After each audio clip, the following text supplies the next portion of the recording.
The story begins with Maxie waiting for her husband Riften's return. 2,000 years later. 3 years ago, a powerful dragon threatened the world, and Riften was sent by Maxie's father, Duke Croiso, to slay it.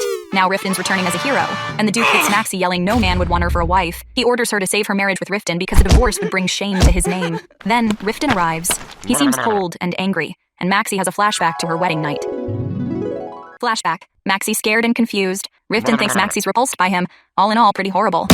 Back to the present, Maxie's scared because she thinks Riften wants a divorce. Riften's frustrated because he thinks Maxie's repulsed by him.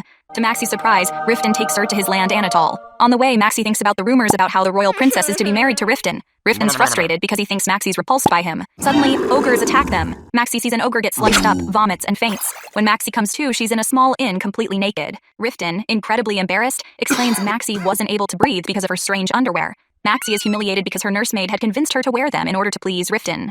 Riften takes care of Maxie, and Maxie confesses her concern that Riften will divorce her to marry the princess. Riften holds her, telling her that he regards their marriage with sincerity, which shocks Maxie. And then...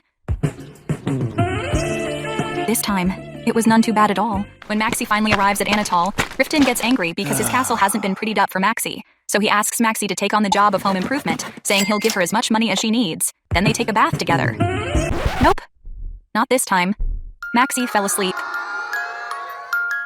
The next day, Riften tells her again that he'll give her everything she wants. Maxie's worried because Riften assumes she's lived in only luxury. She's afraid he'll discover she's not what he thinks she is. Anyhow, Riften is just so sweet on Maxie, and Maxie discovers she's no longer afraid of Riften. One day, Riften is called to the capital city. Riften doesn't want to go because, well, Maxie's with him now, but he can't ignore the king's orders, so he kisses Maxie and promises to return ASAP. I'll be back. And then it's...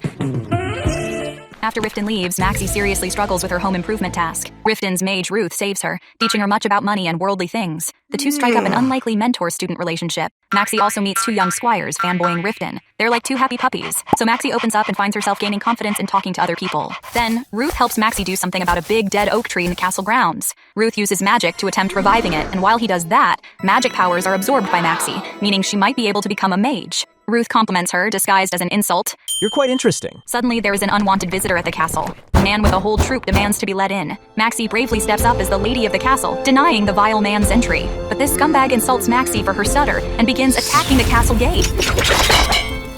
Then Riften shows up with his Remdragon knights.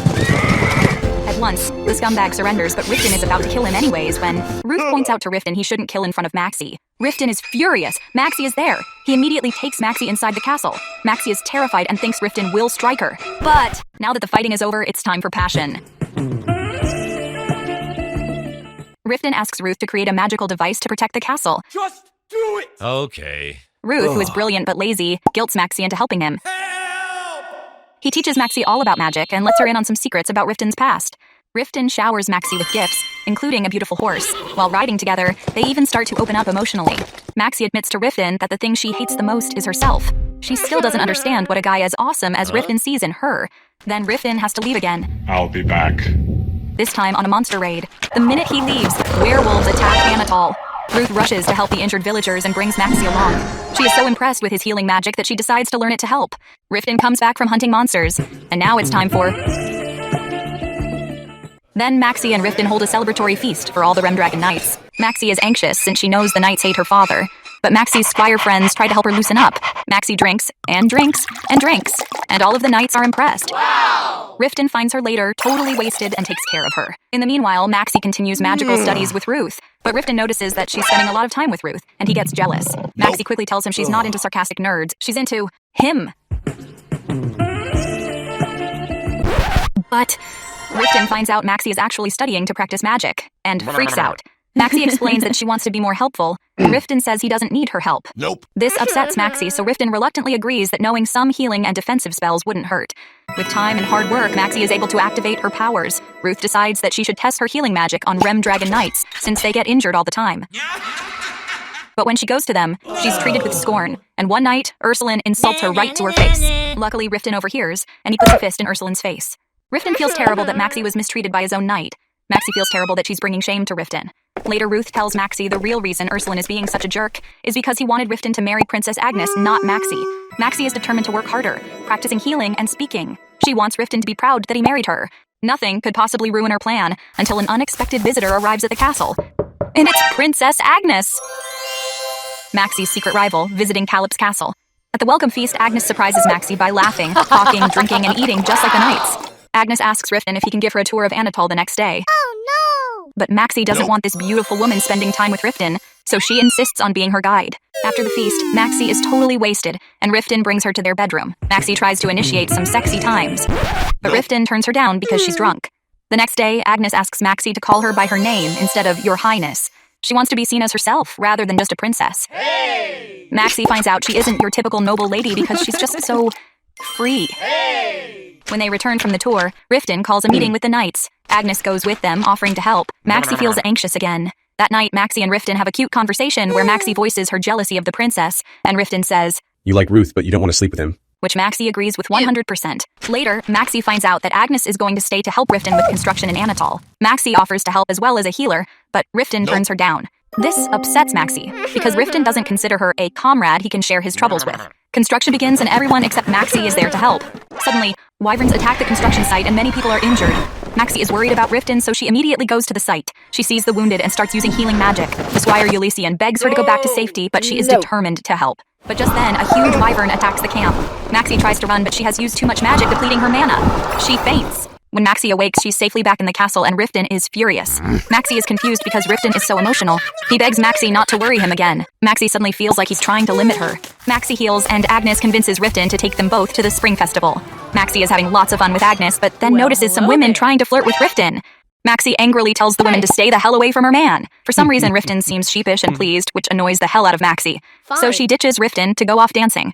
She feels liberated and happy. Riften can't help staring at her, and when their eyes meet...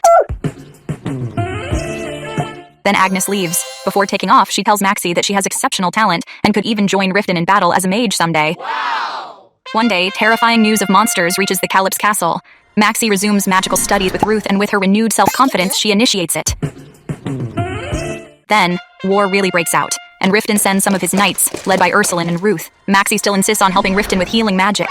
Maxie and Riften have a big fight, with Riften saying Maxie is not a grand sorceress like Agnes. This fight is heartbreaking, but it's still so cute that we absolutely recommend you read it yourself. Then, the real bad news arrives. Not again. Ursulin, Ruth, and the knights are stuck in a castle under siege. Help! Riften is summoned to save them. Okay, boys, let's go. Maxie offers to accompany them because they need a healing mage.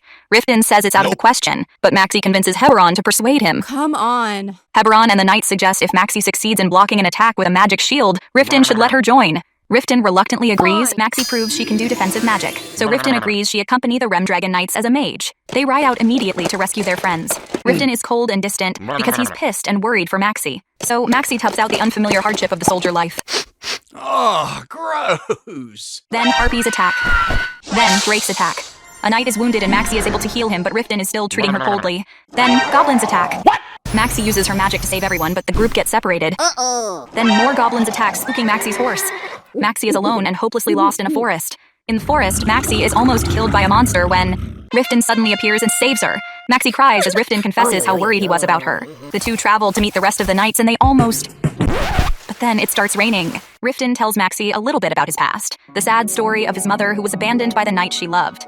Riften and Maxie reunite with the rest of the group and they continue on their rescue mission. Onward. But now Riften has decided Maxie needs to learn to protect herself, so he starts teaching her to use a dagger. Maxie's terrible at fighting. Heberon whispers, She's hopeless. We'll just need to protect her. but Maxie's not a quitter. She keeps on trying harder. Come on. Then it rains again, and the knights happily seize the chance to improve personal hygiene. Maxie takes a shower too until... Finally, the group reaches the city where Maxie has to stay, while Riften and the knights continue on their trails. Maxie hates to say goodbye to Riften, and Riften gives Maxie his lucky love coin. you. It's a superstitious mercenary token he doubts works, but Maxie is touched by his gift. As Maxie waits in the city, she makes friends with other noblewomen Will you be my friend? and helps the sick and injured with her magic powers. Then the temple knights visit on their way to the battle. Their leader is Sir Quahel Leon, a stoic warrior who's one of the legends on the continent. Riften is number 1 though.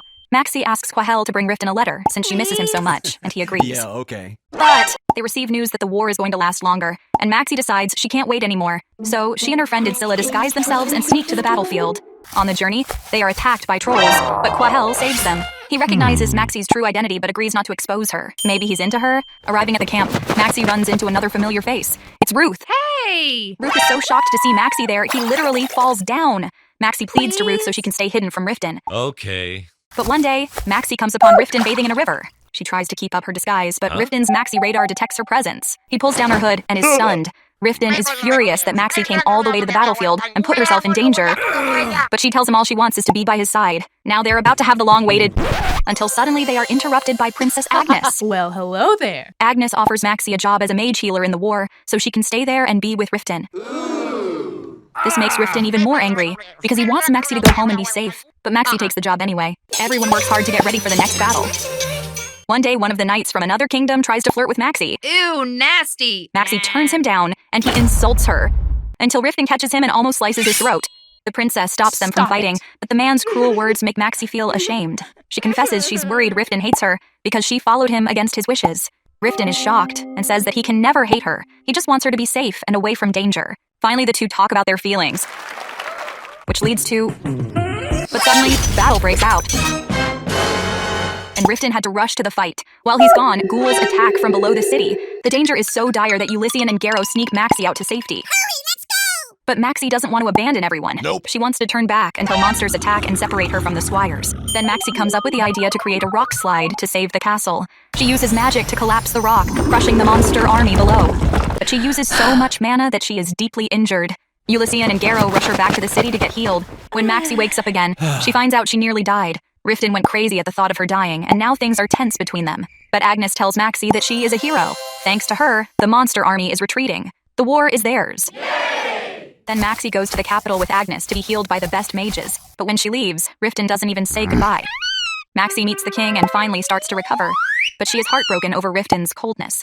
Suddenly, Duke Croiso shows up at the palace. He cruelly reveals that when Maxi almost died, she also had a miscarriage. Maxi is shocked because she didn't even know she was pregnant, but Agnes confirms that it is true. Duke Croiso demands that Maxi come back with him to his castle, saying Riften will leave her for losing their baby. Maxi doesn't want to go, but she's more scared that Riften hates her now. So she goes to Croiso Castle with her father.